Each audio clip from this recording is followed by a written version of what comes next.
The courtroom had gone so still that you could hear the soft padding of paws against polished hardwood.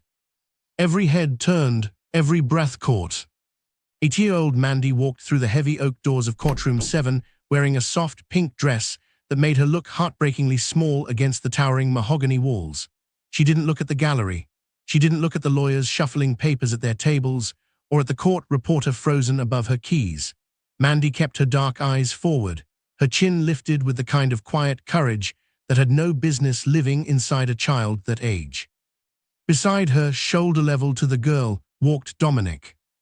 He was a German shepherd of extraordinary size, his black antan coat thick and immaculate, his broad chest carrying the unhurried authority of an animal that had spent a decade working the most dangerous streets this county had ever known.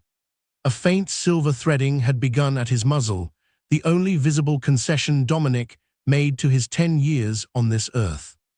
His amber eyes swept the room with the methodical precision of a trained officer, cataloging every face, every movement, every potential threat, and finding one. But he said nothing yet. He simply walked beside Mandy, his massive shoulder pressing gently against her hip with every step, steadying her the way he had steadied her since the night she came home from the hospital as a newborn, and he had planted himself beside her crib and refused to move. Judge Harold Miller watched the pair approach the witness stand over the rim of his reading glasses, his weathered face unreadable. He was a man who had spent 31 years on the bench.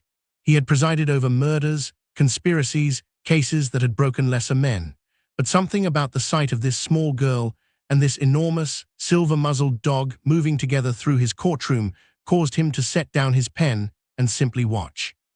There was a dignity to it that the law, for all its ceremony, rarely produced on its own. He knew the weight of what rested on Mandy's thin shoulders. She was the only witness, and she had not spoken a single word in 4 months. Across the aisle, at the defense table, Julian Vane sat with the polished ease of a man who believed the worst was already behind him. He was 43 years old, with the soft, forgettable face of a neighborhood volunteer, the kind of man who organized church fundraisers and remembered people's birthdays. His salt and pepper hair was neatly combed. His charcoal suit was pressed. He wore the expression of a man enduring a minor inconvenience with saintly patience, and when Mandy entered the room, he allowed himself the briefest glance in her direction before returning his gaze to the table in front of him. Just a glance, controlled, calculated. His attorney, Philip Dreyer, had built their entire defense around 3 words. She cannot testify. No physical DNA had been recovered. No confession had been given. The eyewitness accounts were circumstantial at best. And the star witness, this tiny girl in the pink dress, had been rendered mute by the very trauma his client had allegedly caused. Dreyer had called it a tragic breakdown of the evidentiary process. He had said it with a straight face in front of cameras outside the courthouse. Vane had watched the clip 3 times and smiled each time. What neither man had considered, what neither man could have considered, was that Mandy's silence was not weakness. It was a loaded weapon waiting to be aimed. Mandy settled into the witness chair, and the courtroom seemed to contract around her. The chair was far too large. Her feet didn't touch the floor. A bailiff had placed a small wooden step beneath the witness stand at Deborah's quiet request that morning, and Mandy pressed the soles of her Mary Janes against it now, grounding herself. Dominic sat at her left side, perfectly upright, his ears tracking the room. Judge Miller cleared his throat gently. "Mandy," he said, his voice stripped of its usual courtroom formality, "you take all the time you need. No one is going to rush you today." The prosecutor, Agent Renee Tolliver, gave the girl an encouraging nod from her table. Mandy's eyes moved slowly across the room, past the jury box, past the gallery where her mother Deborah sat rigid and pale in the second row, her hand locked inside her husband Walker's grip, past the court reporter, past the American flag standing sentinel in the corner. And then Mandy's gaze found Julian Vane. Something shifted behind her dark eyes, a flinch too small for most people to see, a tightening at the corners of her mouth. Vane looked back at her, and the ghost of a smile, patient, mocking, invisible to everyone except those watching for it, touched his lips. "She can't say a word," that smile said, "and there's nothing anyone in this room can do about that." Then Mandy's fingers moved. It was barely anything. A tremor of the hand resting in her lap, 3 fingers curling inward, the index finger extending, a gesture so subtle it looked, to the untrained eye, like a nervous child fidgeting. But it was not fidgeting. It was a command. A precise, deliberate K9 directive that Deborah had spent months teaching her daughter in the quiet of their living room, using the same methodical patience she had once used to train working dogs on the force.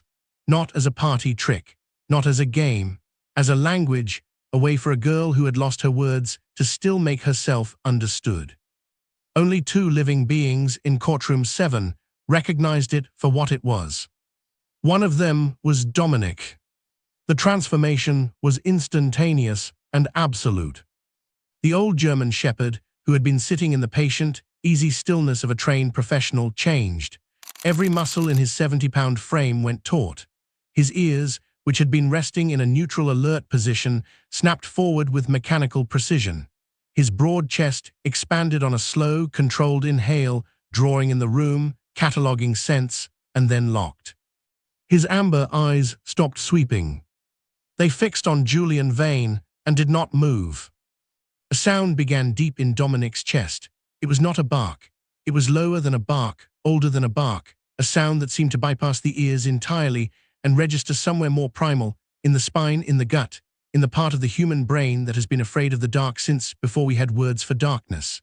It built slowly, filling the silence of the courtroom like water rising in a sealed room, until the woman in the 3rd row of the gallery gripped her neighbor's arm without knowing why.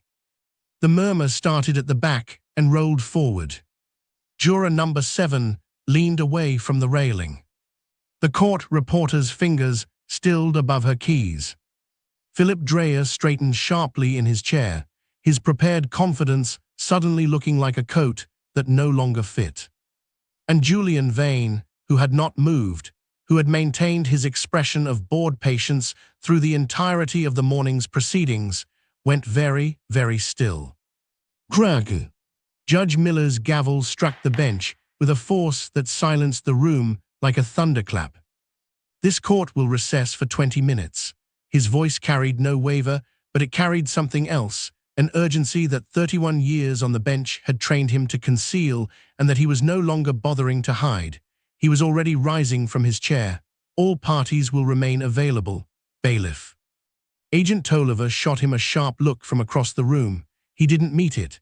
His eyes had gone to Mandy, to the girl sitting motionless in the oversized witness chair, her hand still resting in her lap, her index finger still extended, her dark gaze still locked on the man across the aisle. Dominic was still growling. "Bailiff," Miller repeated, and this time it was not a suggestion. In the marble hallway outside, the heavy doors swung shut and muffled the sound of the courtroom emptying.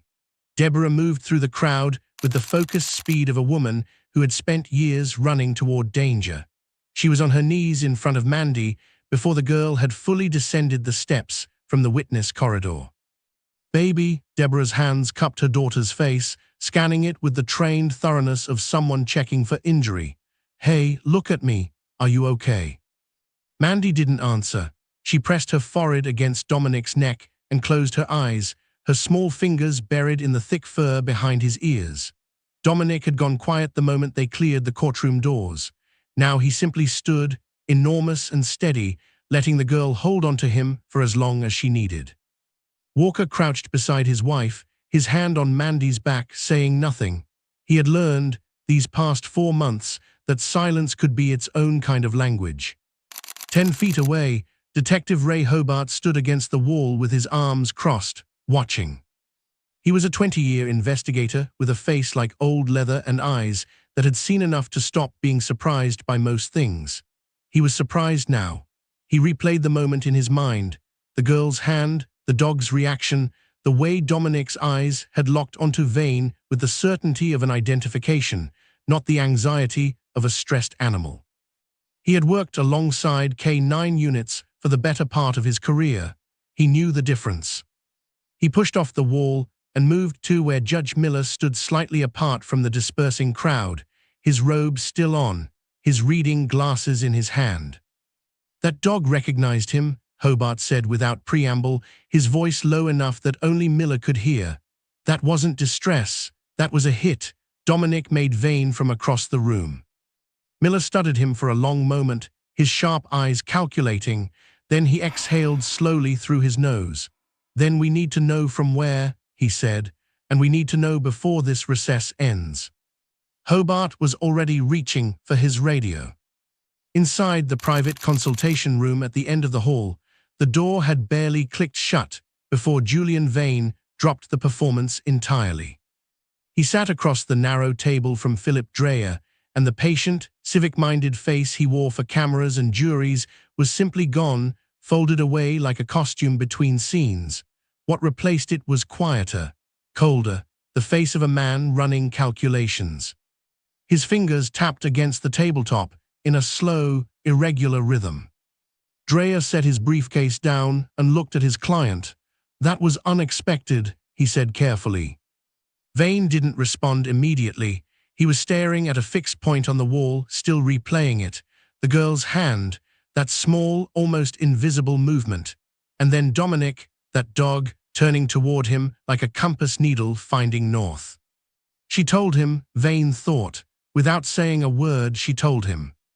"The dog was trained by her mother," he said finally, his voice flat and even. "Deborah Holt ran K9 operations for 6 years. He paused. "I underestimated what that meant." Dreyer was already flipping through his notes. "Legally, a dog's behavior cannot be admitted as." "I know what it can't be admitted as." Vane's eyes moved from the wall to his attorney, and something in them made Dreyer stop talking. "I'm not worried about what happens in that courtroom." He leaned forward slightly. "I'm worried about what happens when they start asking where that dog has been." A silence settled over the small room.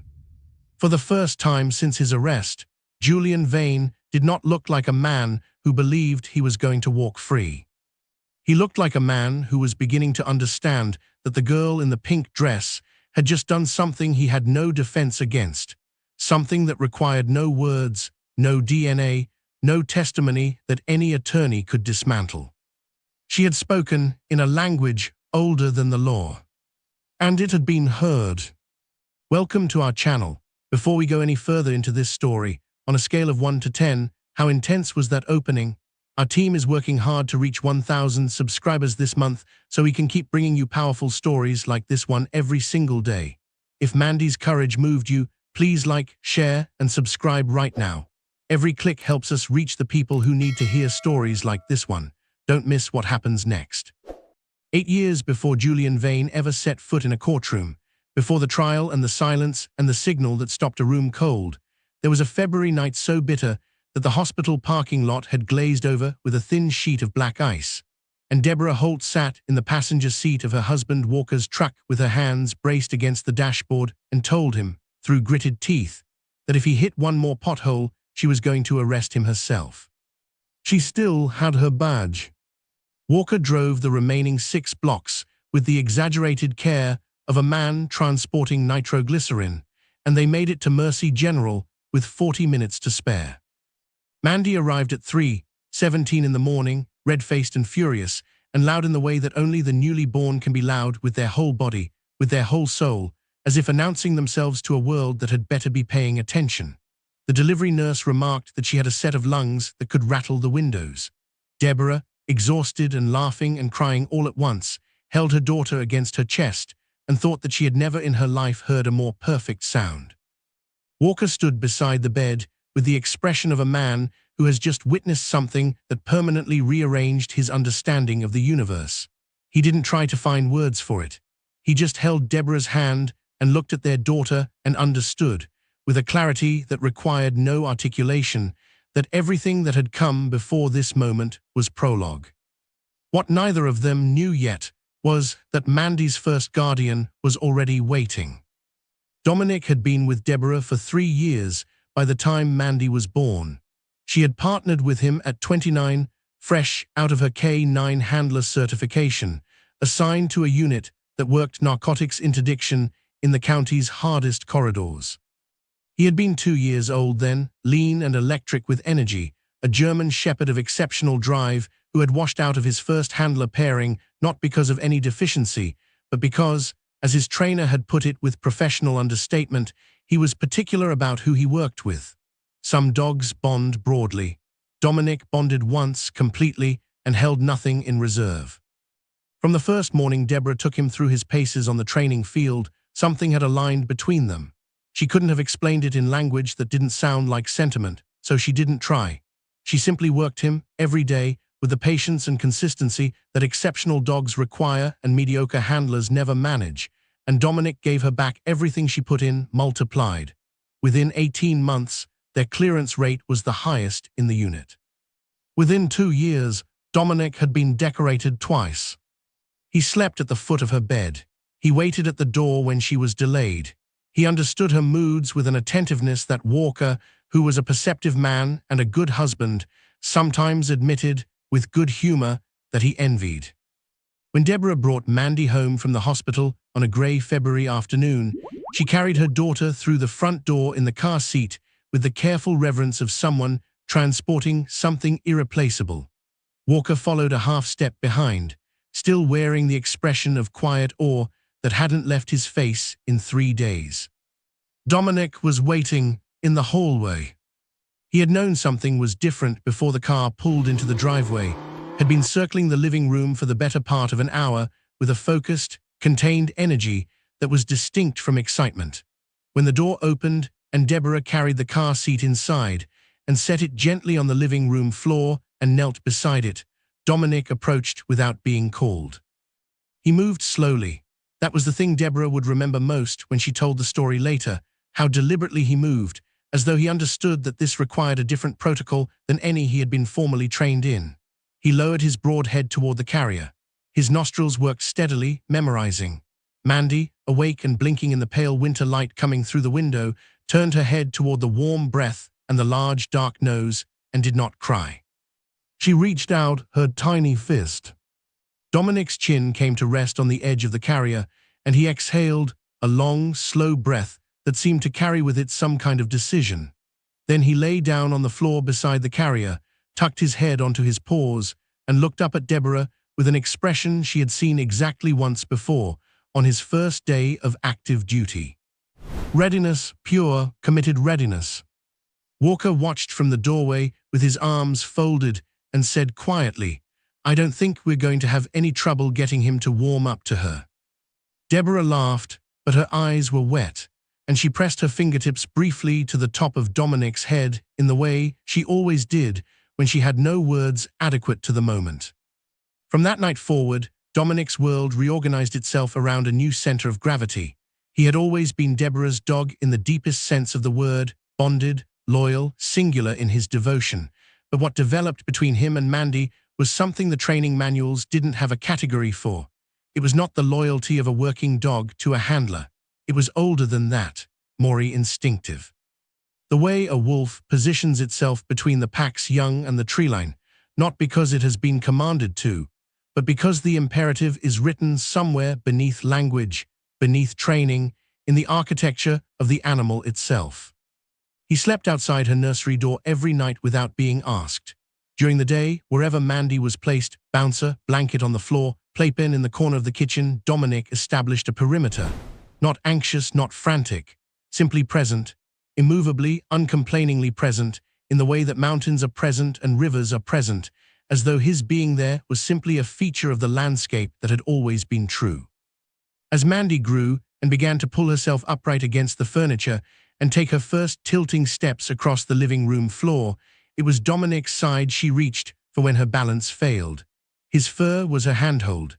His solid, warm weight was her anchor point in a world that was still learning to hold still for her. In the dozens of photographs from those early years that Deborah kept in the album on the bookshelf, Dominic appears in almost every frame, not posed, not arranged, but simply there, in the background or the foreground, always oriented toward the girl, always within reach. Mandy's first word, at 11 months, was not mama, as Deborah had privately hoped. It was not dada, as Walker had cheerfully lobbied for. It was a sound that took both of her parents a moment to decode, a soft, insistent syllable she repeated while reaching toward the large dog lying beside her play mat. "Dom's Dom." Walker had laughed until he had to sit down. Deborah had shaken her head and looked at the ceiling and told Dominic, in mock accusation, that this was entirely his fault. Dominic had thumped his tail against the floor and looked unrepentant. What the photographs couldn't show, and what Deborah understood with the particular clarity of a woman trained to read behavior in working animals, was what Dominic was doing in those years of apparent domestic peace. He was learning Mandy the way he had once learned crime scenes, thoroughly, methodically, with a completeness that left no detail unconsidered. Her sounds, her movements, her rhythms of sleep and waking. The specific cry she made when she was frightened versus the one she made when she was frustrated. The way her breathing changed when something was wrong. He catalogued all of it with the patient diligence of a professional who understands that thorough preparation is the only honest answer to an uncertain future. It would be 4 years before anyone understood how important that preparation was. It would be 4 more before a courtroom full of strangers watched the result of it and felt the floor shift beneath their feet. But the lesson was already present in those early years, written plainly in the way a 10-pound infant reached without fear for the muzzle of a 70-pound retired police dog, and the dog lowered his great head to meet her. Protection does not always wear armor. Sometimes it wears patience. Sometimes the most powerful guardian in the room is the one who has spent years learning how to truly see you and has decided, without condition, that you are worth guarding. Dominic had made that decision on a grey February afternoon on a living room floor. He had not once revisited it. It was a Tuesday in early October, which is the kind of detail that seems meaningless until it isn't. Until a Tuesday in October becomes the fault line that divides a family's life into before and after, and every Tuesday that follows carries the faint ghost of it. Deborah had been off duty for 14 months by then. A clean exit from the force, not forced, not bitter, a choice she had made with both eyes open when the math of shift work and a growing daughter stopped adding up in a way she could live with. Walker ran a small contracting business out of a workshop behind their house, and they had decided together, over a kitchen table conversation that lasted most of an evening, that one of them needed to be home in the mornings and afternoons, and that Deborah's schedule made her the better candidate. She had handed in her credentials without ceremony and spent the first week of her civilian life feeling subtly unmoored in the way that people who have defined themselves by their work always do when the work is suddenly gone. But she had Mandy, and she had Dominic, and the three of them had built a quiet, good life in the particular rhythm of school drop-offs and afternoon walks and dinners that were on the table before dark. The park was part of that rhythm. Cedarfield Park sat 6 blocks from their house, a broad, tree-lined space with a pond at its northern edge and a well-maintained playground at its center that Mandy had claimed as her personal territory sometime around her 6th birthday. They went 3 afternoons a week, sometimes 4. Deborah would sit on the bench nearest the climbing structure and drink her coffee from the travel mug she never remembered to replace with something less battered, and Dominic would lie at her feet with the alert patience of a dog who is resting but not sleeping, and Mandy would run herself to a pleasant exhaustion among the other children, while the October light came through the maple trees in long, amber slants. It was ordinary, it was good. It was the kind of afternoon that you don't photograph because you don't yet understand that it's the last one of its kind. Julian Vane had been coming to the park for 3 weeks. Deborah would piece this together later, in the sleepless hours after the investigation began, when the detectives started pulling surveillance footage and interviewing regulars, and reconstructing the timeline with the cold precision of people who work in the aftermath of terrible things. He had been there on the bench near the pond. He had been there near the parking lot. He had been there, patient and unhurried, learning the rhythms of the park the way a hunter learns the rhythms of a field, not rushing, not drawing attention, simply watching and waiting and filing things away. He was good at being invisible. This was his primary gift. Julian Vane had a face that slid off memory like water off waxed wood, forgettable in the specific, deliberate way that a man cultivates over years of practice. He dressed in the unremarkable uniform of a middle-aged suburban resident, khaki, navy, sensible shoes. He smiled at the right moments and was quiet at the right moments, and never lingered in a way that triggered the low-frequency social alarm that most adults carry and rarely consciously examine. He had watched Deborah long enough to know her habits. He had watched Mandy long enough to know her routes across the playground. And he had watched Dominic long enough to determine, with the overconfidence of a man who has never been genuinely opposed, that an agging dog on a loose leash was a manageable variable. This was the second miscalculation he would make where this family was concerned. The first had been choosing them at all. On that Tuesday in October, the afternoon had been running precisely to form. Mandy was at the far end of the climbing structure, navigating the rope bridge with the focused intensity she brought to anything requiring balance. Deborah had finished her coffee and was scrolling through a contractor supply website, looking for something Walker had asked her to price, her attention divided in the comfortable, practiced way of a mother who tracks her child's location without looking directly at her. Dominic lay at her feet, head on his paws, but his eyes, as always, were moving. Vane made his approach from the east path, which was the route that brought him closest to the playground's far edge without passing directly in front of Deborah's bench.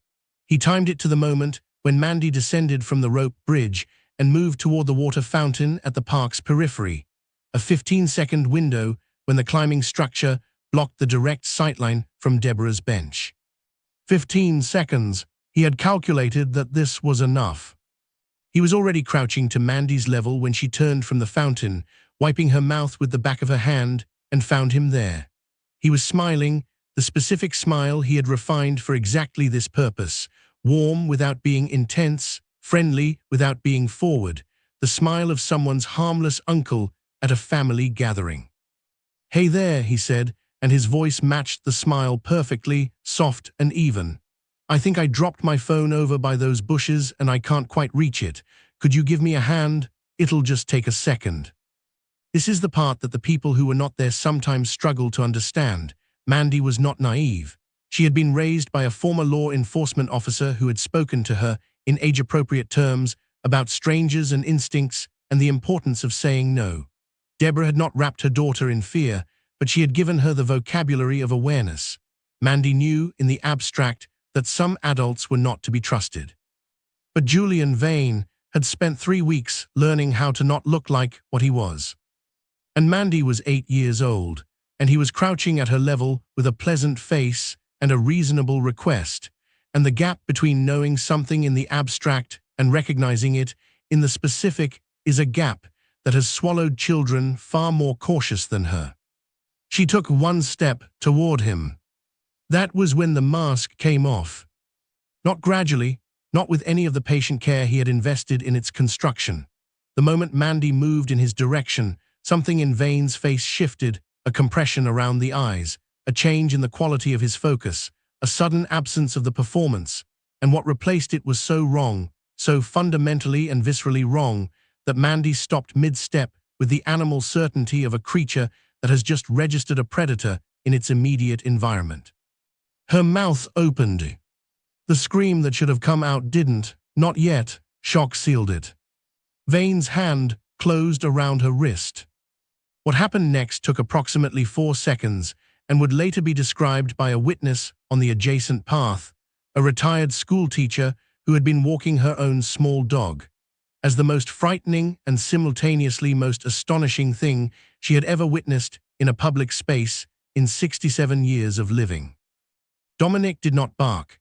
There was no warning sound, no building crescendo of alarm.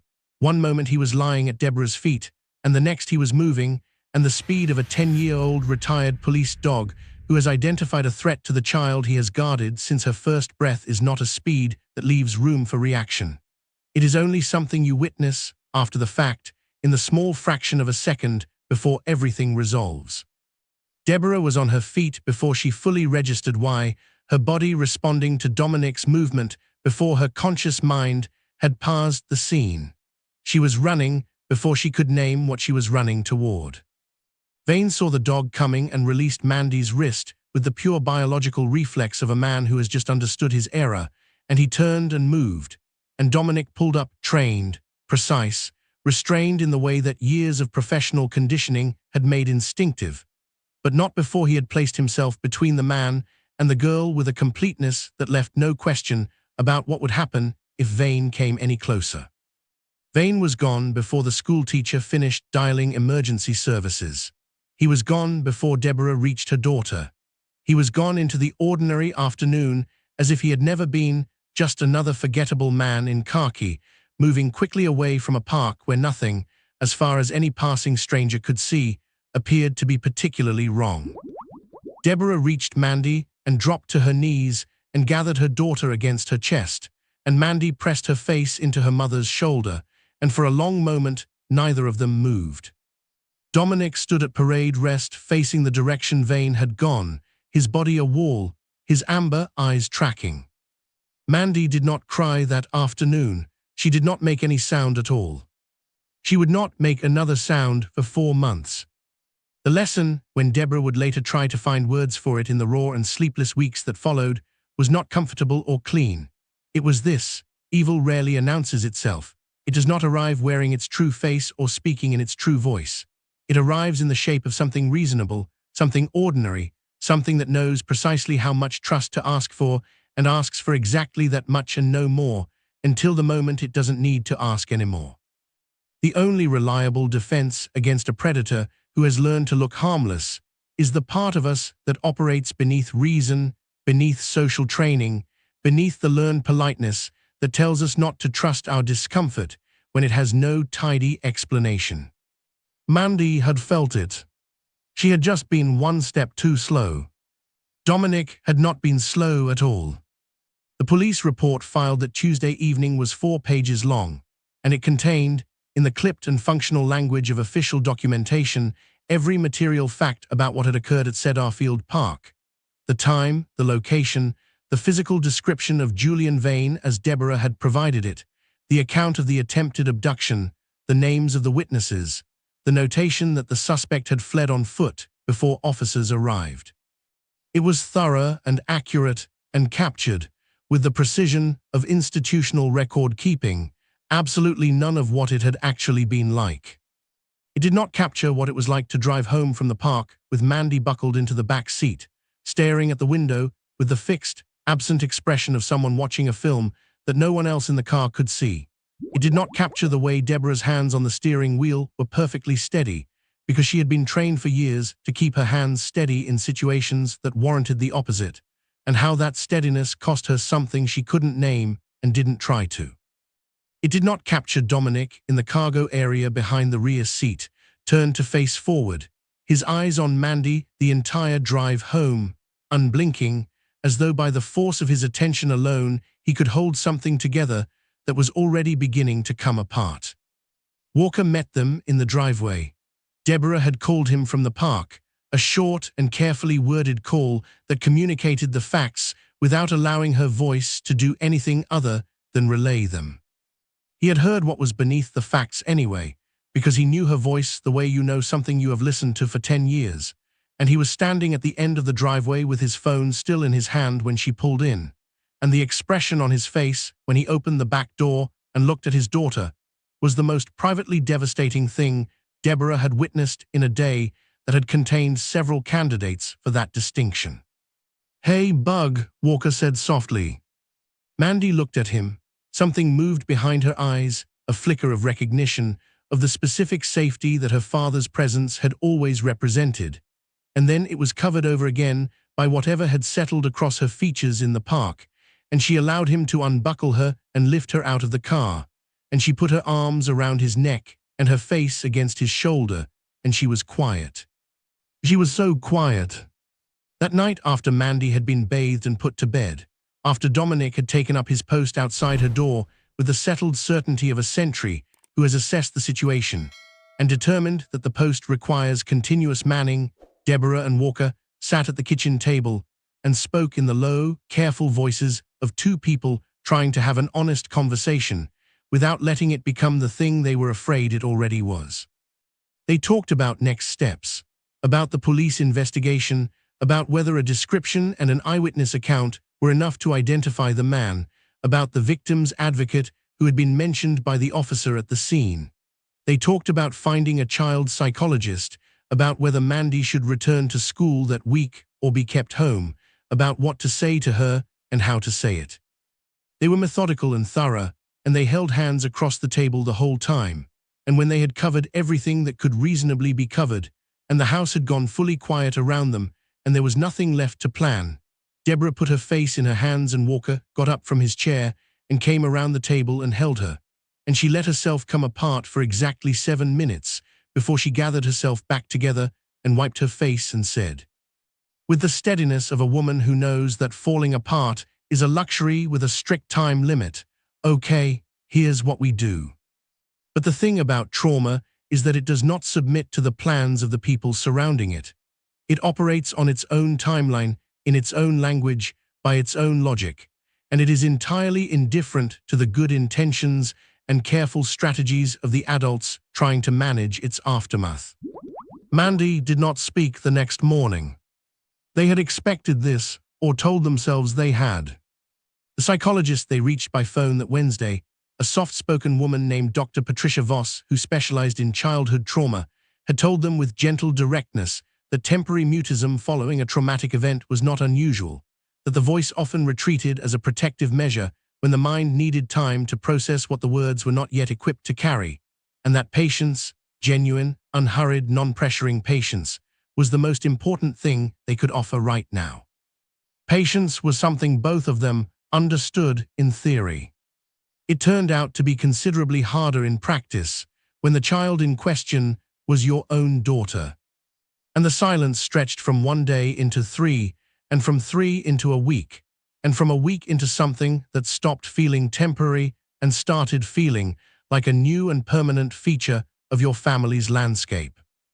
Mandy moved through the house in those early weeks like a smaller, quieter version of herself, present in all the physical ways, eating and sleeping and sitting at the table at mealtimes, watching the television programs she had always watched. But behind her eyes was a distance that no amount of warmth or routine or carefully calibrated normalcy seemed to reach. She would look at Deborah sometimes with an expression that contained something she was clearly trying to transmit, something urgent and just barely submerged, and Deborah would hold absolutely still and wait, and the moment would stretch, and then Mandy would look away, and the distance would resettle like sediment after a disturbance in still water. Dominic never left her side. This was not hyperbole or the softened recollection of hindsight. It was the plain, documented, sometimes logistically inconvenient fact of their daily life.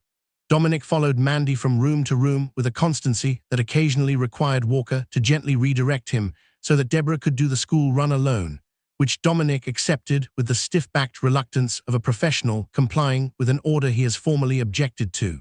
He waited outside the bathroom door. He sat beside Mandy at the table during meals, his head level with the tabletop, occasionally resting his chin on the wood near her plate in a gesture of such unsubtle solidarity that Walker had to look away to keep from having to explain to his daughter why her father's eyes were suddenly wet. At night, Dominic slept pressed against Mandy's side in the bed, another rule that had technically existed and was now technically suspended because both Walker and Deborah had independently decided, without discussing it, that this was not the week for enforcing it. Mandy slept better with him there. The nightmares, which arrived reliably in the first hours after midnight and announced themselves in small, choked sounds that brought Deborah to the doorway in seconds, were shorter when Dominic was beside her. He would wake at the first sound, before Deborah, sometimes, before the sounds were fully audible from the hall, and press himself closer, and Mandy's hands would find his fur in the dark, and the nightmare would release her faster than it would have otherwise. This was not nothing. Deborah recognized it for what it was and held onto it in the difficult hours as evidence that something was still working, that some channel of communication remained open even when all the conventional ones were closed. But the silence continued, and what nobody tells you about the silence of a child who has stopped speaking is how loud it actually is, how it fills every room she occupies, how it sits at the table with you and rides in the car with you and follows you down the hallway at night, how it is never simply the absence of sound, but the presence of everything that should be sound and isn't. Walker, who had always been the quieter of the two of them, found himself talking more than he ever had, narrating small things, filling the air with the low, steady sound of his voice, just to give Mandy something to exist alongside, something that wasn't the specific quality of silence that had moved into their house on a Tuesday in October and didn't appear to have any plans to leave. The investigation moved in the background of all of this, slow and frustrating in the way that investigations are when the primary witness is a traumatized child and the suspect left no physical trace. Detectives canvassed the park. Surveillance footage from a camera at the parking lot entrance captured a partial image of a man matching Vane's description, but the angle was wrong and the resolution was insufficient for a certain identification. The schoolteacher's account corroborated Deborah's, but she had been too far away to provide useful detail about the man's face. Without Mandy's testimony, the detectives told Deborah with the apologetic directness of people delivering news they know will land badly. The case was going to be difficult to prosecute. Deborah thanked them with the professional composure she had spent a career developing and drove home and sat in the driveway for a few minutes before going inside. It was Dr. Voss who first suggested in their sixth session that they consider finding ways to give Mandy a language that didn't require her to use her voice. She said it carefully, framing it as a bridge, not a replacement for speech, not an acceptance of the silence as permanent, but a way of reducing the isolation of being unable to communicate while the voice was finding its way back. She mentioned drawing, gesture, written words on paper. Deborah drove home from that appointment and sat at the kitchen table and thought about it for a long time. And then something shifted in her mind, a connection forming between what she knew about communication and what she knew about working dogs and the silent, precise language she had spent years learning and teaching, and she went to find Mandy.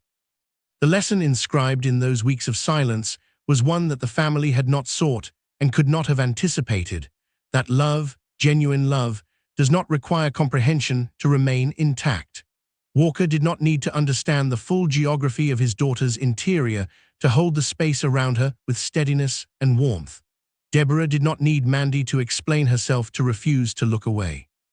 And Dominic, who had never required language to know his purpose in the first place, demonstrated nightly that the most reliable forms of comfort are often the ones that operate entirely without words.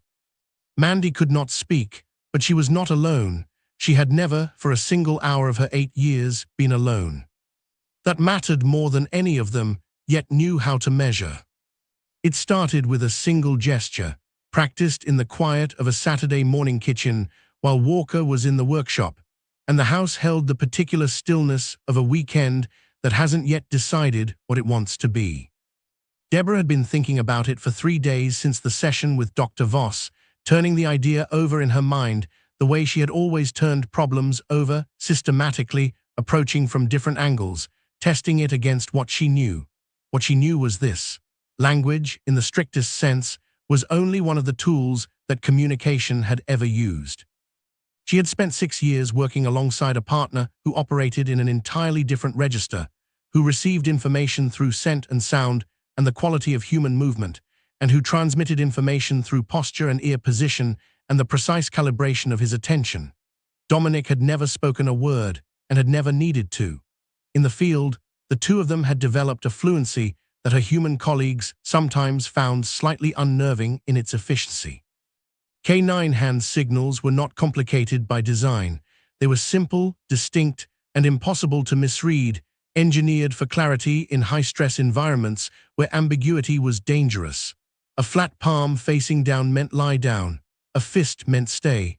An open hand rotating toward the chest meant come. Each gesture was clean, single-purpose, and repeatable, the kind of communication system that was, Deborah had begun to realize, not so different from what Dr. Voss had been describing, when she talked about giving Mandy a bridge. She found Mandy at the kitchen table with a bowl of cereal she had barely touched, Dominic beside her chair with his chin resting on her knee in the way he had taken to doing during meals. Deborah sat down across from her daughter and waited until Mandy looked up. Then, slowly and deliberately, she raised her right hand with the palm facing down and lowered it toward the tabletop. Dominic, who had been watching her from the moment she entered the room, dropped his chin from Mandy's knee and lay flat on the floor in a single fluid movement. Mandy watched this. Something sharpened in her expression, not quite interest yet, but the precursor to it, the way a room brightens by degrees before the sun fully clears the horizon. Deborah raised her hand again. Dominic rose, she lowered it. He lay down. She held Mandy's gaze the whole time, and then she turned her palm upward and offered her open hand across the table, not asking Mandy to speak, not asking her to explain or process or produce anything that lived in the territory that had become unreachable, just offering the hand, offering the idea of it. Mandy looked at her mother's open palm for a long moment. Then she reached out and placed her small hand in it. Deborah did not make anything of this. She did not smile in the relieved, tearful way she felt like smiling. Because she had learned in the preceding weeks that any sudden emotional escalation, even positive escalation, even joy, could cause Mandy to retreat, as though the intensity of feeling itself was something her nervous system was currently unable to process. So she kept her face warm and even and simply closed her fingers gently around her daughter's hand, held it for a moment, and then turned it palm down and guided it slowly toward the table. Dominic, watching Mandy's hand with the focused attention of a professional who has been asked to broaden his working relationship to include a new partner, lay down. Mandy went very still. Then, with the deliberate care of someone performing a precise operation for the first time, she raised her hand. Dominic rose. The sound Mandy made was not a word. It was barely a sound at all, a small, sharp exhale that might have been the beginning of a laugh, or the closest thing to one that her voice could currently produce. But it was something. It was a sound her body had generated in response to something that felt, however briefly and however incompletely, like agency. Like the discovery that the silence she lived in was not entirely sealed, that there was, somewhere along its perimeter, a door that opened if you knew the right way to knock. Deborah felt the thing she had been holding in her chest for 3 weeks shift slightly, not release, that would take much longer and would not happen all at once, but shift, like a knot beginning to loosen without yet coming undone. They worked together for 40 minutes that morning. Deborah moved slowly, introducing one signal at a time, repeating it until Mandy had it clearly, then watching while Mandy gave it to Dominic, and Dominic responded with the patient precision of a professional who understood, seemingly without being told, that something important was happening that required his best work. He was flawless. Every command, every time, with a consistency that Deborah suspected was not accidental. That Dominic, in the particular way he had of understanding what was needed without being formally briefed on it, had decided to be reliable in this context in a way he might not bother to be if it were merely a game. It was not merely a game, both of them knew it. Over the days and weeks that followed, the sessions became part of the household's daily rhythm in the way that meaningful rituals do, not scheduled rigidly, not forced, but organic and recurring, built into the texture of the day, the way meals and bedtimes are built in. Sometimes they worked at the kitchen table. Sometimes in the backyard, where Deborah had more room to demonstrate the directional signals, the search commands, the more complex sequences that Dominic had learned in his working years, and that Mandy was now learning as a second language, the way children learn second languages, without the self-consciousness that adults bring to the process, absorbing the logic of it through repetition and use rather than analysis. And something was happening, gradually, quietly, in the way that genuine healing always moves, not in dramatic reversals, but in the accumulation of small shifts that are individually easy to overlook and collectively impossible to deny. Something was happening to Mandy. She was present in a way she hadn't been since the park. Her eyes, which had carried for weeks the flat and distant quality of someone watching the world from behind glass, were sharpening. She was attending to things. She tracked Dominic with the focused engagement of a handler learning her partner's behavioral vocabulary, and Dominic responded to her attention by being, in turn, more expressive, or perhaps not more expressive so much as newly legible, his communications now directed towards someone who was learning to receive them. The two of them developed, over those weeks, a shorthand that operated beneath and beyond the formal signals Deborah had introduced, a supplemental layer of communication built from proximity and familiarity, and the particular attunement of two beings who have spent years learning each other's rhythms. Walker watched this from the edges, quietly. He was a man who understood the value of not interfering with a process that was working, and so he gave it room, showing up when it was useful and stepping back when it wasn't, contributing to the larger project of his daughter's recovery in the unglamorous and essential ways that are rarely the focus of the story, but without which the story doesn't hold together, keeping the house steady, keeping the meals consistent, keeping his own fear contained and out of the spaces that Mandy moved through so that those spaces remained as clear and unencumbered as he could make them. Dr. Voss, when Deborah described the progress in their next session, was quiet for a moment before responding. Then she said something that stayed with Deborah long after she left the office. You gave her proof that she could still affect the world around her. That's not a small thing. For a child whose sense of agency has been violated, the ability to make something happen, to give a signal, and have it received and responded to, is a form of evidence that she is still here, still real, still heard. Deborah thought about that on the drive home. She thought about how the formal systems of communication, the spoken word, the conventional grammar of social exchange, were only the most visible layer of how human beings reached each other. She thought about how much of what she had communicated to Dominic over 6 years of partnership had lived entirely below the threshold of language. She thought about how Mandy, in losing her voice, had not lost herself, had simply had herself temporarily rerouted through different channels that were quieter and less immediately legible, but no less real. Trauma, she had come to understand, does not take things away cleanly. It does not delete. It reroutes, pushing what cannot currently be expressed through the available conventional pathways into whatever adjacent channels remain open, and what comes out the other end is still communication, still signal, still a person reaching toward connection with whatever tools remain intact. Mandy still hadn't spoken a word by the end of October. She still woke from nightmares in the small hours, still carried the distance behind her eyes that surfaced at unpredictable moments and receded just as unpredictably. The healing was real, but it was not linear, and it was not fast. And there were days when Deborah sat in her car in the driveway before going inside and required a private moment to reacquaint herself with the patients she was committed to, but did not find effortless. But Mandy could give Dominic 11 distinct commands. She had begun, in the sessions, to invent small modifications of her own, slight variations in the wrist angle for stay, a particular tilt of the hand for come that was subtly different from the standard, and that Dominic had recognized and adopted as hers specifically, responsive to it in a way he was not responsive to the identical gesture from Deborah. He was learning her language. She was learning his. Between them, in the unhurried space of those quiet sessions, something was being rebuilt that the park had damaged but not destroyed, something that looked, from the outside, like a girl teaching a dog tricks, and was, from the inside, a child learning to trust that the world would still respond when she reached out to it. The lesson was one that neither grief manuals nor legal proceedings ever adequately address, that the path back from silence is rarely the same road that led into it. Healing does not generally retrace its steps. It finds new routes, unconventional routes, routes that look from the outside like detours, but are in fact the most direct path available given the current terrain. Deborah had not planned to spend her daughter's recovery teaching her K9 hand signals.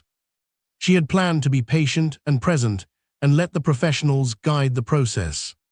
But sometimes the most important thing a parent can do is notice which door their child is standing in front of and simply open it. We'll pause here for a moment. If this story is moving you, if Mandy's quiet courage and Deborah's unshakable love are hitting somewhere deep, please take a second right now and hit that like button and subscribe to our channel. We are on a mission to reach 1,000 subscribers this month, so we can keep bringing you stories like this one every single day. Every single subscription tells us that these stories matter. Don't miss what's coming next, because what Mandy does with those signals in that courtroom is going to change everything. The trial of Julian Vane was scheduled to begin on a Monday in late January, and the weekend before it, a cold front moved through the county and left everything coated in a thin, hard frost that caught the morning light and held it without warmth. Deborah stood at the kitchen window with her coffee and watched the backyard go white and thought about the 18 weeks that had passed since October, about everything that had been built in that time and everything that remained fragile. And she made herself drink the entire cup before allowing herself to think about what the next 5 days might require of her daughter. The prosecution had been preparing for 3 months. Agent Renee Tolliver was thorough and experienced and had made clear from their first substantive meeting that she understood the evidentiary challenges and was not minimizing them. There was no DNA. The surveillance footage from the park's parking lot had yielded a partial image that a forensic analyst had described, with careful qualification, as consistent with the suspect, but insufficient for certain identification. The retired schoolteacher, whose name was Mrs. Adeline Prout, had given a statement that corroborated the event, but could not confirm the identity of the man involved, having been too far away during the critical moments. The case, as Tolliver had laid it out with the frank professionalism of someone who respects the people she's working with enough to tell them the truth, rested significantly on Mandy. On a child who had not spoken in 4 months. Tolliver had applied for and received permission for Dominic to accompany Mandy as a certified support animal during the proceedings, a provision that Philip Dreyer, Vane's attorney, had formally objected to in a pretrial motion that Judge Miller had denied with an efficiency that suggested he had found the objection unpersuasive on its merits and had not spent a great deal of time struggling with the decision. Dreyer had noted his objection for the record and moved on, because Philip Dreyer was, above all other things, a strategist, and he had already determined that the dog was not the real problem. The real problem, from Dreyer's perspective, was also his greatest advantage, and it was the same thing, and that thing was Mandy's silence. Philip Dreyer had been practicing criminal defense law for 22 years, and he was good at it in the specific, unsentimental way that requires a practitioner to set aside the question of guilt entirely and focus with complete professional dedication on the question of proof. He did not concern himself with whether Julian Vane had done what the prosecution alleged. That was not his function. His function was to stand between his client and the state's case and find every place where that case was insufficient, and this particular case, he had concluded after a thorough review of the available evidence, had insufficiencies that a less experienced attorney might have missed, but that he found almost immediately and had been quietly building his strategy around ever since. The star witness was 8 years old and couldn't testify. That was not a complication, that was a gift. He had been careful, in the weeks of preparation, not to be explicit about this framing, not in communications that could be reviewed, not in conversations that could be repeated. But the architecture of his defense was built around it with the precision of a structure engineered to specific load-bearing requirements. Every motion he had filed, every procedural challenge he had raised, every piece of the pretrial maneuvering had been oriented toward a single destination. The moment when he would stand before the jury and invite them to consider what kind of justice system convicted a man on the basis of no physical evidence, no confession, and a witness who could not be examined or cross-examined in any meaningful sense because she was unable to speak. He would not say Mandy was lying. He would not attack her character or impugn her directly. That was a tactical error that juries in the current climate punished severely, and Dreyer had not survived 22 years of criminal defense by making easily avoidable tactical errors. What he would do instead was something more sophisticated and, in its way, more devastating. He would express sympathy for her. He would express deep, grave, carefully modulated concern for the trauma she had clearly experienced and the suffering her family had clearly endured. And then, with that sympathy firmly established in the jury's minds, he would make the case that a child this traumatized, this unreliable by virtue of circumstances that were no fault of her own, simply could not be the foundation on which a conviction was built in good conscience. He had rehearsed the precise tone in his office mirror. Concerned, reluctant, a man performing a distasteful duty on behalf of a principle larger than personal feeling. Julian Vane, for his part, had dressed carefully for the first day of trial. Conservative charcoal suit, white shirt, a tie in a muted burgundy that read as sober and respectable without being funereal. He had been advised by Dreyer on all of these choices and had followed the advice without argument, because Vane understood, with the particular intelligence of a man who has spent years studying how to be perceived rather than how to be, that the courtroom was a performance space and that costuming was part of the performance. He sat at the defense table as the gallery filled and arranged his features into the expression he had settled on after consideration. Not quite grief, not quite indignation, something between them that suggested a man of quiet dignity enduring a profound injustice with admirable restraint. He did not look at the gallery. He did not look at the doors. He looked at the table in front of him with the focused stillness of someone who has been falsely accused and is conserving himself for the long, necessary process of being vindicated.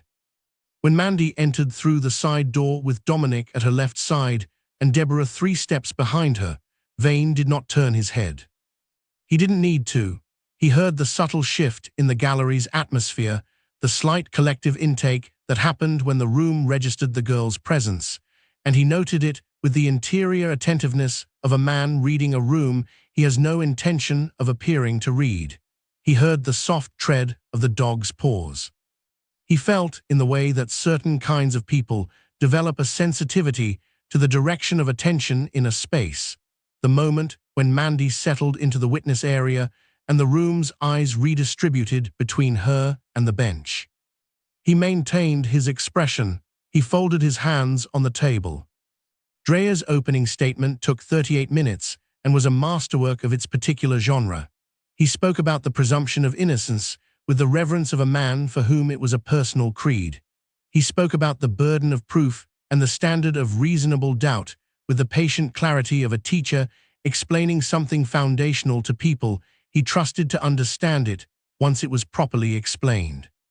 He acknowledged the tragedy of what Mandy and her family had experienced, acknowledged it fully, with a gravity that several jurors visibly responded to, and then he made his pivot with the seamlessness of a move practiced until it produced no detectable seam. "The question before you," he said, and his voice had dropped into the register of a man saying something he wished he didn't have to say, "is not whether something terrible happened to this child. It did. Something terrible happened, and this family's suffering is real, and no one in this courtroom doubts that for a moment." He paused. "Let it sit. The question is whether the man sitting at that table is responsible for it. And when you examine the evidence, all of the evidence, in its entirety, you will find that there is no reliable basis on which to answer that question with the certainty the law requires. Not because this child is dishonest. She is not dishonest, but because she is a traumatized 8-year-old who has not spoken in months, who cannot be questioned, who cannot clarify, who cannot, through no fault of her own, provide you with what the law demands before it asks you to take a man's freedom." He let the silence do its work. In the gallery, Deborah sat with her hands folded in her lap and her face arranged in the neutral expression she had put on that morning like armor and had not taken off since. Beside her, Walker's jaw was tight. At the defense table, Julian Vane allowed himself, very briefly, the ghost of the smile that he had been saving. The broken process, as he had come to think of it, the beautiful, maddening, perfectly exploitable broken process of the law, was working exactly as he had anticipated. He had not yet looked at Dominic. This was the final and most consequential miscalculation of Julian Vane's life. He had spent months preparing for the testimony Mandy could not give. And no time at all preparing for the signal she could. The lesson embedded in Drea's polished performance and in Vane's quiet confidence at the defense table was one that the legal system has struggled with across the entirety of its history, that the mechanisms designed to protect the innocent can, when wielded with sufficient skill and insufficient conscience, be turned into instruments that protect the guilty.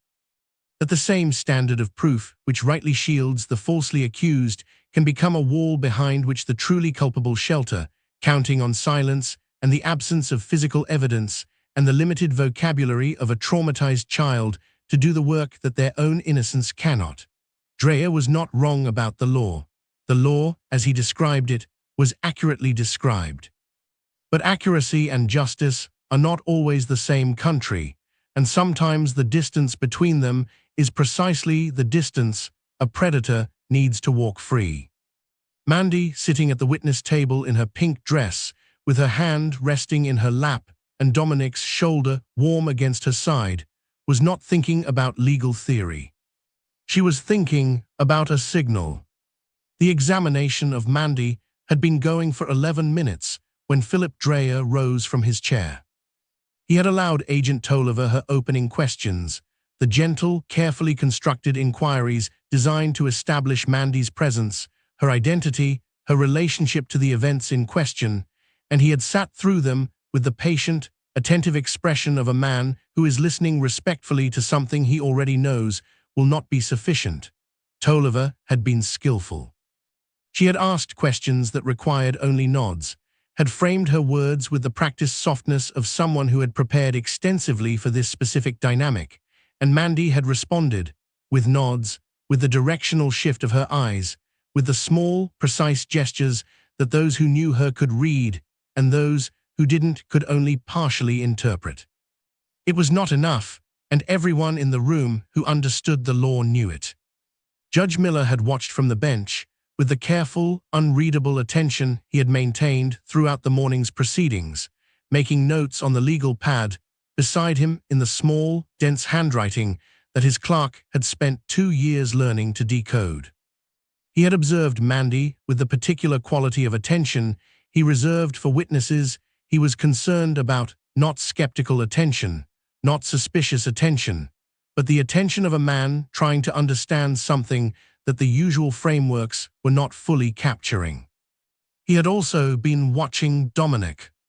The German Shepherd had been still for the entirety of the morning, the professional stillness of a working animal who has been given a task and is performing it without extraneous movement or sound, his large frame settled beside Mandy's chair with the composed authority of a creature entirely at home in its purpose. But Judge Miller, who had been watching Dominic with the peripheral attention of someone who has learned over decades that the most important things in a room are often the things that aren't yet moving, had noticed something in the last several minutes that he could not yet name, a quality of readiness that had not been present during Tolliver's examination. An almost imperceptible change in the orientation of the dog's attention, subtle enough that it registered not as a fact, but as a feeling, the way a change in barometric pressure registers before the storm arrives.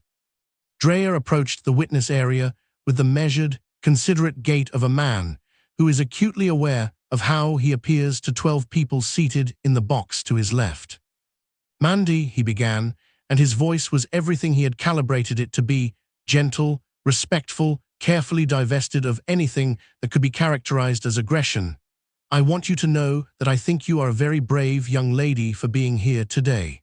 What you've been through has been very hard, and everyone in this room understands that." He paused, let the sympathy establish itself in the air. "I'm going to ask you something, and I want you to take all the time you need to answer. Can you tell us, can you show us, in any way you're able, that the person who frightened you at the park is in this room today?" Question was a blade dressed as a kindness. Drea knew, with the precision of a man who had constructed this moment across 3 months of preparation, exactly what he was doing. He was not asking it because he expected an answer that would damage his case. He was asking it because he expected no clear answer, because Mandy's silence, presented to the jury in direct response to this specific and foundational question, would do more for the defense than any argument he could construct. A traumatized child, unable to identify her alleged attacker, unable to point to him or name him, or in any legally legible way place him at the scene of the alleged crime. He was asking it to close the door. Mandy sat in the oversized witness chair with her feet resting on the wooden step and her hands in her lap, and she looked at Philip Dreyer for a long moment with her dark, steady eyes. Then she looked past him. Her gaze moved across the defense table with the slow, deliberate quality of someone performing a precise action that requires care, and it found Julian Vane, and it stayed there. Vane met it. He kept his face exactly where Dreyer had positioned it, the expression of restrained, dignified endurance, and he looked back at the girl with the controlled steadiness of a man who has spent months preparing for this specific exchange and is confident in what it will and will not produce. He was still confident. He would be confident for approximately 4 more seconds. Mandy's right hand, resting in her lap in the soft folds of her pink dress, moved. 3 fingers curled inward, the index finger extended. The wrist rotated a quarter turn, precise and deliberate, in the specific modification she had developed over months of sessions in the kitchen and the backyard, the variation that was subtly, definitively hers, the one that Dominic had learned to distinguish from every other version of the gesture, because it had been given to him, always, by this specific person, in this specific way, and it meant one thing and one thing only in the vocabulary they had built together. Him, it's him, alert. What happened next did not build, it arrived. Dominic's entire body transformed in a single, instantaneous movement that had no intermediate stage between stillness and full activation, as if someone had thrown a switch in the architecture of the animal and every system had engaged simultaneously. His head came up. His ears went forward with the mechanical precision of radar arrays acquiring a target. His chest expanded on a single enormous inhale that pulled the scent of the room into the olfactory system that had been cataloging this specific person's biological signature since the afternoon at Cedarfield Park, and what it found in that inhale locked every circuit in the dog's trained and certain body into absolute, unwavering identification. His amber eyes found Julian Vane and did not move from him. The growl that came from Dominic's chest was not a sound that belonged to a domestic space.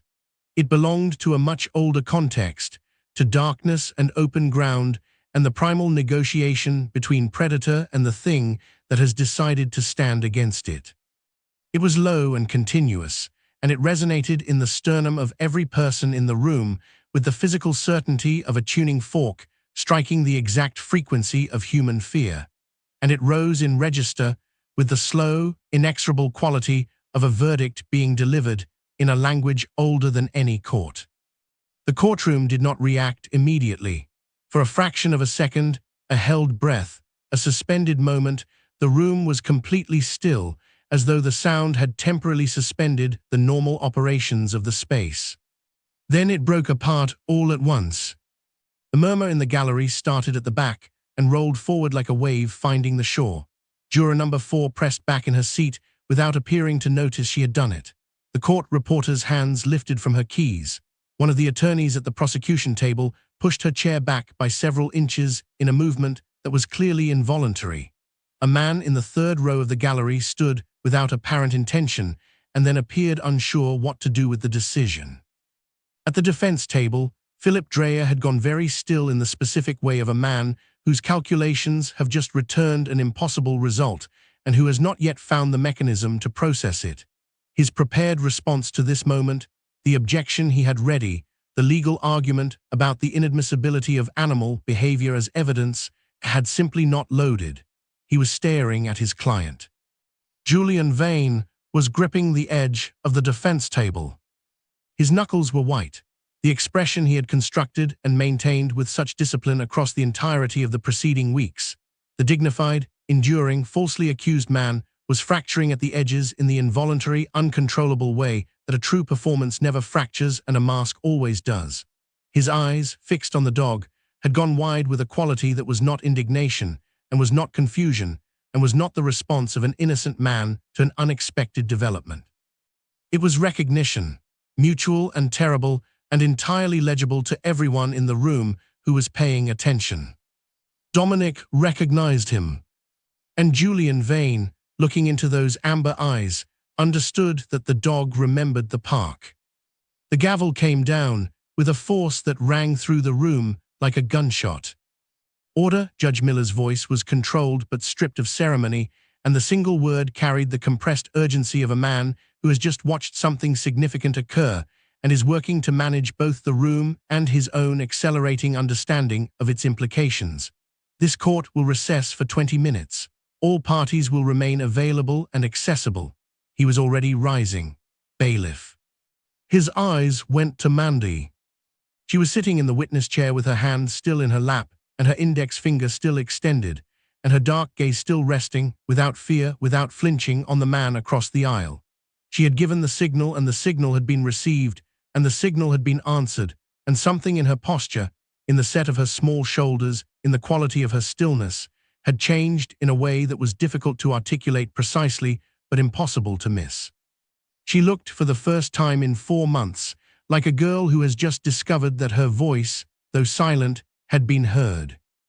Dominic remained locked on Vane until the bailiff moved between them, and even then his ears stayed forward, and his body stayed tight, and his attention stayed complete, because he was a professional, and the identification was certain, and the professional did not stand down on the basis of geography when the threat remained present in the room. In the hallway, in the quiet outside the heavy doors, Detective Ray Hobart was already on his radio. Lesson written across that moment, written in the growl that stopped a courtroom, and the white knuckles of a man whose mask had slipped, and the steady gaze of a small girl in a pink dress, was one the law had not taught and could not invalidate, that true loyalty, the kind built from years of presence and protection and the patient accumulation of trust, cannot be coached or cross-examined or argued out of existence. You cannot prepare a defense against it. You cannot file a motion to suppress it. You cannot dress it in reasonable doubt and invite a jury to overlook it. It simply is ancient and reliable, and in this particular courtroom, on this particular January morning, absolutely devastating. Julian Vane had prepared for everything Mandy might say. He had prepared for nothing she might signal. Right now, before this story goes any further, if Dominic's reaction just gave you chills, if you believe that loyalty like his deserves to be celebrated, please hit that like button and subscribe to our channel this instant. We are fighting to reach 1,000 subscribers this month, and every single one matters. Drop "Justice for Mandy" in the comments below to show the world which side you're on. Share this video because the next chapter, the midnight search, the hidden bunker, what the police find, is something you are not going to want to miss, and neither is anyone you care about. The recess Judge Miller called lasted considerably longer than 20 minutes. By the time the courtroom had fully emptied and the gallery had dispersed into the marble corridors in clusters of murmured speculation, Miller had retired to his chambers and closed the door, and the conversation that took place in that room over the following hour was not recorded in any official transcript because it occurred before the proceedings had formally resumed, and because at least 2 of the people present would later describe it in separate conversations as the most unusual consultation they had participated in across their combined 60 years of legal experience. Detective Ray Hobart had requested the meeting through the bailiff with a directness that suggested he was prepared to stand outside the chamber door until granted access, and Miller, who had watched the detective's face during Dominic's reaction and read in it the particular expression of a man whose professional instincts have just been violently confirmed, had granted it within 4 minutes. Hobart entered with Agent Tolliver at his shoulder and a folder in his hand that he had assembled from materials he had been carrying in his vehicle for 3 weeks, materials that represented the investigative work he had continued conducting in parallel with the trial preparation, following threads that the primary case file had not pursued, because the primary case file had been built around the evidentiary standard for a courtroom rather than the operational standard for a search. He laid it on Miller's desk without preamble. "Vane owns a secondary property," he said, 43 acres in the county's northeastern corridor, registered under holding company that took us 6 weeks to trace back to him. He disclosed the primary residence during arrest processing. He did not disclose this. He opened the folder to a satellite image, a parcel of wooded land bisected by a narrow access road, a structure visible in a clearing near the property's center that the county's building records showed no permit history for. We've had eyes on it for 11 days. No traffic, no visible activity, but the structure's been modified. Thermal imaging shows insulation patterns inconsistent with the building's registered use as a storage facility. Miller looked at the image for a long moment. "What are you asking me for, detective?" "I'm asking you for time," Hobart said, "and I'm asking you for the dog." The warrant had been in process since the previous week. A parallel application Hobart had been advancing quietly, with the methodical patience of an investigator who has learned that cases are won in the preparation that happens outside the courtroom rather than inside it. The satellite imagery, the property records, the thermal analysis, individually inconclusive, collectively sufficient for probable cause when assembled by someone who knew how to assemble them. A judge in the district court had signed it at 9:40 that morning, 2 hours before the trial session began, and it had been sitting in Hobart's jacket pocket through the entirety of Dreyer's opening maneuvers and Tolliver's examination, and the moment when a German shepherd's growl had redrawn the boundaries of what the day was going to become. The warrant, in other words, had been ready. What Hobart needed from Miller was a continuance that would hold Vane in the building and out of contact with anyone who might reach the property before law enforcement did. And, pending Deborah's consent, the use of Dominic as a tracking asset on the search. Given that the dog had already demonstrated a confirmed biological identification of Vane, and his scent profile would therefore be the most precise available tool for determining whether Vane's presence had ever registered on the secondary property. Miller had listened to all of this with his reading glasses in his hand and his sharp eyes moving between Hobart's face and the satellite image on his desk. When Hobart finished, the judge was quiet for a moment that felt, to the people in the room, considerably longer than it measured on a clock. Then he picked up his pen. Deborah did not hesitate when Hobart explained what he needed. She had been sitting with Walker in the corridor outside the courtroom, Mandy between them with her head against Walker's arm and Dominic pressed to her other side, and she had listened to the detective with the focused, evaluative attention of a former K-9 handler assessing an operational request. And when he finished, she looked at Dominic for exactly 2 seconds and then looked back at Hobart and said, "Tell me the access point and give me a vest." The question of whether Dominic was still operationally capable was one that Deborah did not entertain for longer than it took to reject it. She had watched him lock onto Vane's, sent across a crowded courtroom from a seated position after 4 months of civilian life, with the accuracy and immediacy of a prime condition working dog on an active deployment. Age had taken some of his speed. It had taken nothing that mattered for this. Walker stayed with Mandy. This was decided between him and Deborah in the compressed, efficient communication of two people who understand each other well enough to conduct an entire conversation in a look and a nod. He settled back against the corridor wall with his arm around his daughter, and Mandy, who had observed the conversation between her mother and Detective Hobart with the quiet, watchful attention that had replaced her childhood openness since October, looked up at Deborah before she left. Deborah crouched in front of her daughter and held her face in both hands for a moment. She didn't say anything that could be inadequate.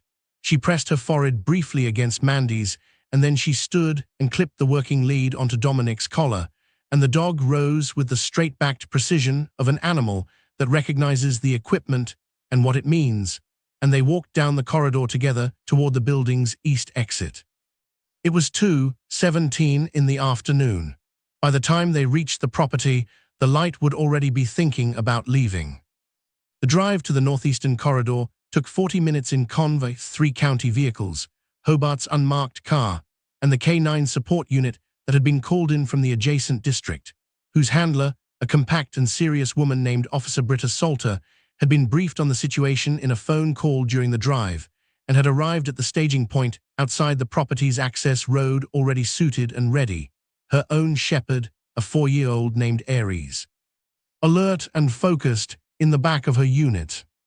The two dogs regarded each other at the staging area with the efficient mutual assessment of professionals and then redirected their attention to the work, which was the correct response and which both handlers noted with the quiet approval of people who prefer competence to ceremony.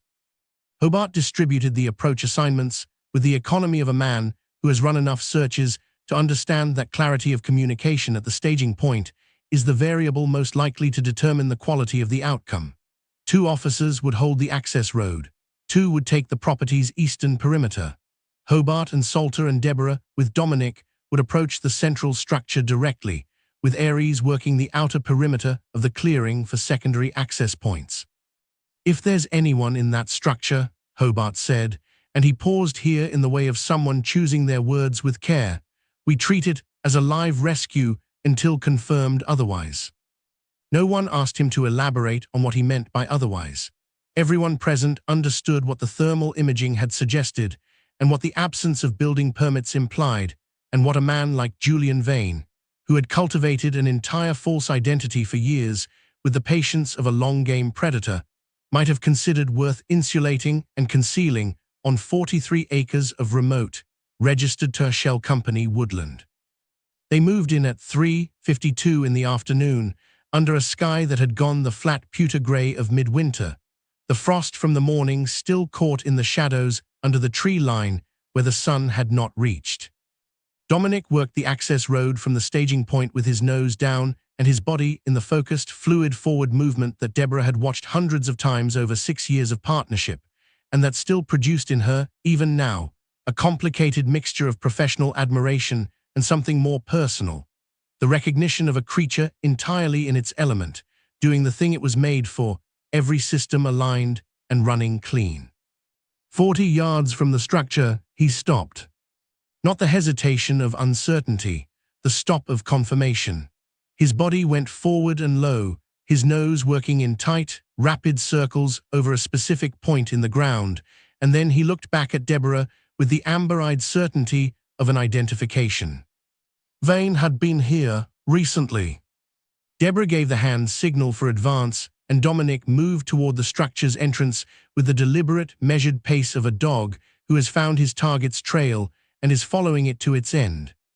The door, when they reached it, was padlocked from the outside with a mechanism that Officer Salter's bolt cutters addressed in under 10 seconds. What was below the structure was not a storage facility.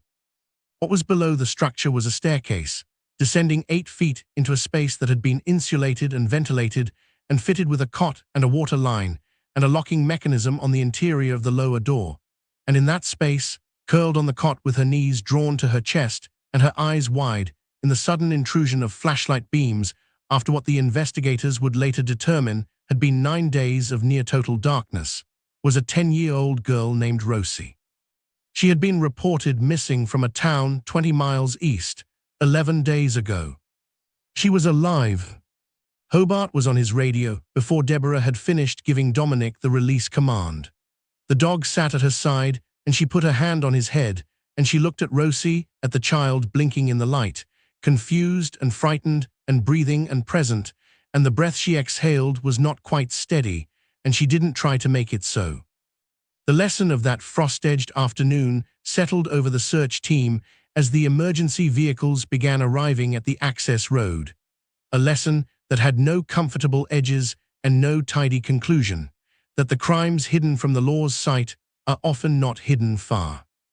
They are filed under false names and registered to shell companies and built without permits on remote parcels of land, and they wait there, insulated against detection, for as long as the rest of us are willing to be satisfied with the surface of things.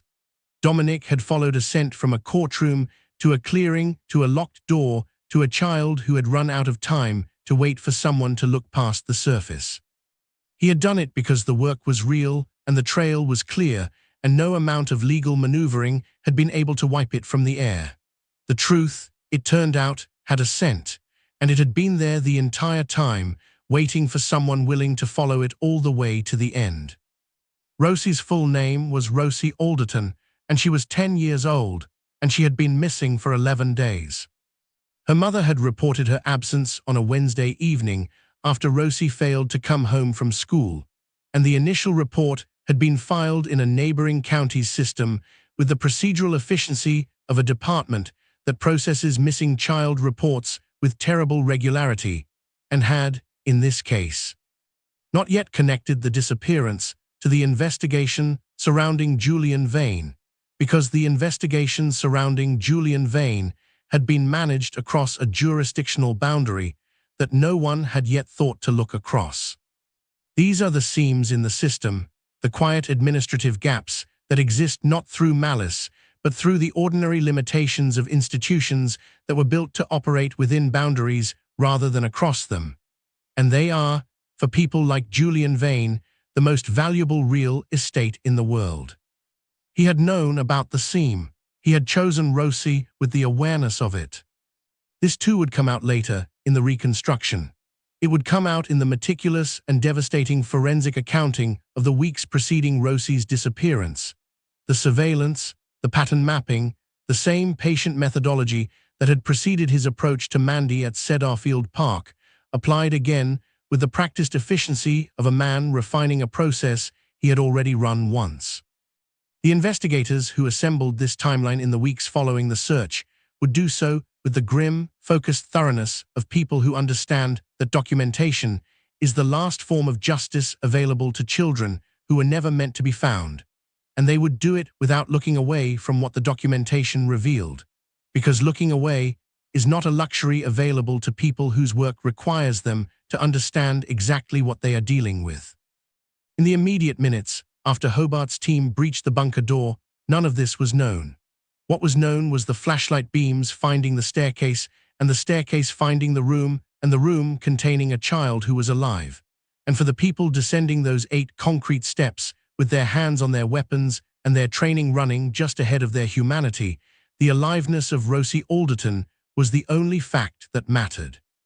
She had pressed herself into the corner farthest from the door when she heard the sounds above her, the footsteps, the metallic snap of the bolt cutter, the creak of the hatch opening, and she had her knees pulled to her chest and her arms wrapped around them when the first light hit her face, and her eyes, which had adapted over 9 days to the near-total darkness of the space, contracted sharply against the intrusion. She made a sound, not a word, not a scream. Something between them, a compressed, involuntary vocalization of fear from a child who had been alone in the dark long enough that the arrival of other humans had stopped feeling like a category that automatically contained safety. Officer Salter holstered her weapon and went to her knees on the concrete floor before the child had finished making the sound. This was instinct and training operating in the same direction, which is the best condition under which either functions. She kept her voice low and even, and she kept her hands visible, and she said Rosie's name, not as a question, but as a confirmation, as an anchor, as a way of saying I know who you are and I came here specifically for you. And Rosie, who had apparently reached the particular extremity of fear and exhaustion and isolation, where the mind simply runs out of resistance, looked at the officer's face for 3 seconds, and then came apart completely. The sound of a child crying after 9 days of enforced silence in a concrete room is not something that any of the officers present that afternoon would describe easily or in detail when asked about it later. Hobart, who was asked about it during the subsequent investigation debrief, said only that it was the best sound he had heard in 20 years of work and that he intended to leave it at that, and his supervisor, who knew him well enough to understand that this represented the outer limit of what the man was capable of articulating, did not press further.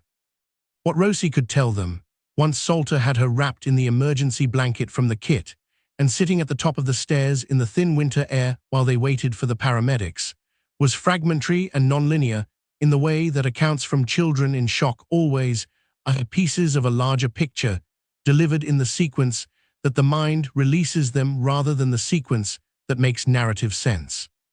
But enough pieces arrived in those first 20 minutes to begin assembling something that looked unmistakably like a pattern. She had been approached near her school by a man whose description matched Julian Vane with a precision that made Hobart's hand tighten around his radio. She had been taken in a vehicle, grey or silver, she thought.